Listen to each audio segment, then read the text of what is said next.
November 15th and 16th, about 75 residents from the Virgin Islands gathered at the UVI campus on St. Croix to hear experts from NREL outline strategies to resolve energy issues in the islands. Also at that event was David Hall from UVI, who announced that the UVI will soon open a Caribbean Green Technology Center.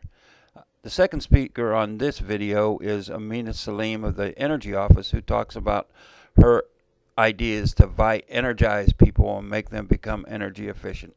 The third and final speaker is Adam Warren from NREL, and he gives an overview of the EDIN project, Energy Development in Island Nations. Already welcomed all of you here. And I just want to echo his sentiments that you are at home and we are honored to host this workshop. I want to take my time to just share with you more broadly the university's commitment to the issue of energy conservation and renewable energy. This is a topic that has come to the forefront of our institutional agenda.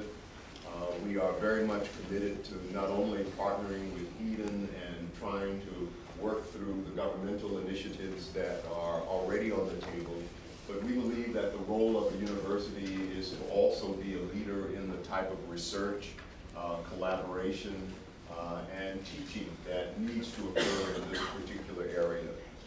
So in light of that mission, we will be announcing hopefully in the next month or so, the launching of a center for the Caribbean Center for Green Technology, which has been shaped and fashioned over time by a number of people who are in this room. We are also delighted that the Senate and the governor has supported this. There's so much conversation about the LEAC. Well, if you want to really reduce the LEAC, you have to energize. You have to reduce your energy. You have to get efficient. And so that is our beginning, our tagline, our call to action. EDIN, USVI. That is the logo. And you're going to see that a lot. We want people to know about the logo. And it's got a specific meaning. The font is, definitely to inform. It's earthy. We wanted it to be earthy. We have an italics because we wanted to have some kind of movement. The colors are we have the blue for the water, and we have the green for green energy. And we wanted that to be reflected in there. We have our symbols. You'll see the windmill, and you'll see the sun, because wind and sun are our basic and main renewables that we're going to be pushing. You're also going to see the water in there, because you're going to see that water is something very important. We make our water through energy with our potable water, and so we need to learn how to conserve it so we can conserve energy to be involved. Everyone, we want to hear what you say, if you like it, if you make you think about energy. We want people to really, when they hear this music, say, oh yeah, I'm supposed to be energizing. What can I do? What can I do to make things more efficient? How can I get it happening for me? And so between U.S., Iceland, and New Zealand to help energies islands around the world. And it came out of two things. One is, all right, well, islands do need some assistance from the outside world. Horrible energy prices, because the energy infrastructure was built 30 years ago when the oil was cheap. So the energy prices are very bad. Plus, climate change is going to make things worse. We saw the horrible flooding that we had here last week. That's what they said was going to happen. Stronger and stronger storms. So, can islands change the roll back global warming by themselves? Of course not. They're just too small.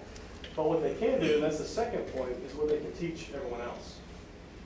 So what we do here on islands can teach the rest of the world how we're going to transform our energy. So islands have a unique ability to teach the rest of the world how we can transform our energy environment.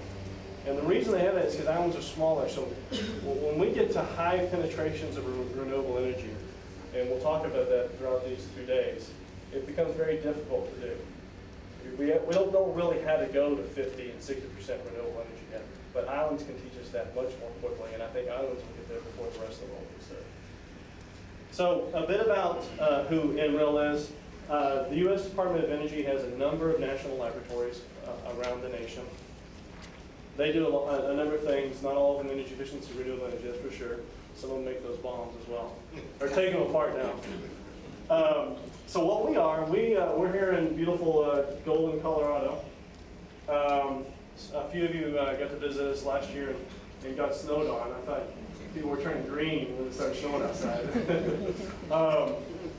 And so we are the only national laboratory 100% focused on energy efficiency and renewable energy. We started back in the day of Carter.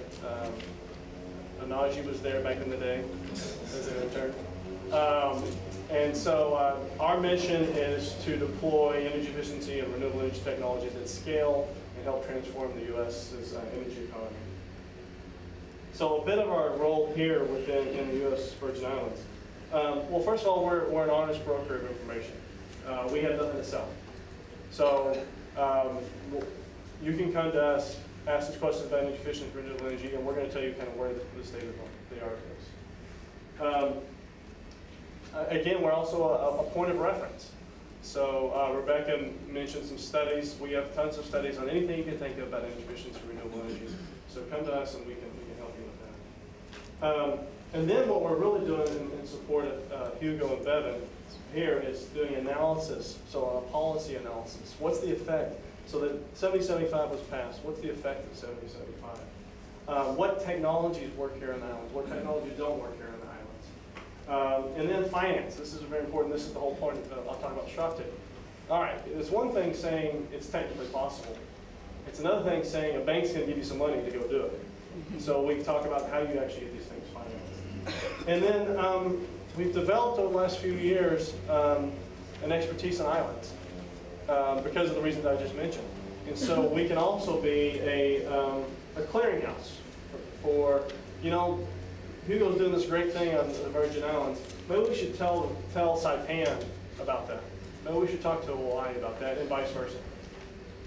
So my team and other teams within our commercialization and deployment group within the National Renewable Energy Lab, we work all over the world.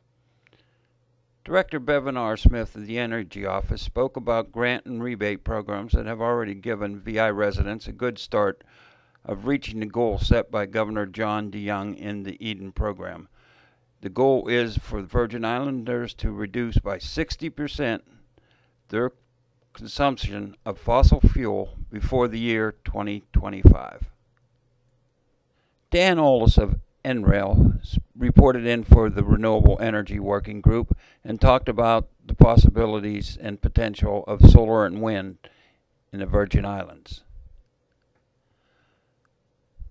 Radcliffe Percy, an engineer for the Energy Office, reported in for the Transportation Working Committee. He gave suggestions how we can cut down the use of fuel in the Virgin Islands with various transportation strategies.